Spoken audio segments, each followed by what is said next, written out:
because I've only come back like 6 weeks, I spoke to Eugene, and I was, just being a fighter, having a few fights, I thought, yeah, let's go. So I said to Eugene, do I have to do anything to come to sparring? He said, have you fought? I was like, yeah. He didn't even know himself, right? I didn't tell him. And I told him that I fought Nork Bochet, who is a pro boxer, but it didn't last very long. It was a very hard night in the office for me. He's like, oh, okay, yeah, sweet. Come in, no worries. And I don't want to compare myself to Tony Ferguson, but in terms of like my mind was there, but the body wasn't. So my mind's there.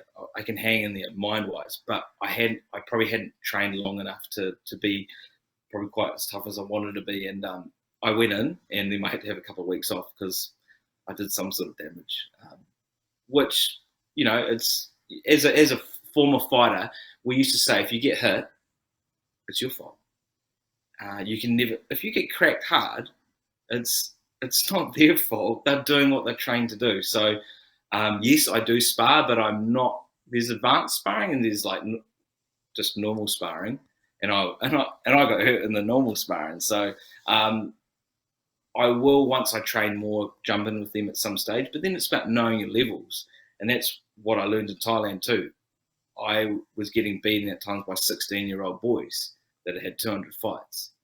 So, yeah, I will go in, but I'll do a lot more training first before I go in with some of those guys. And they're good about it too. They wouldn't just throw in a Izzy against some newbie that jumped in off the street, because it doesn't make sense. It's not good for the newbie, and it's not good for Izzy. It just doesn't.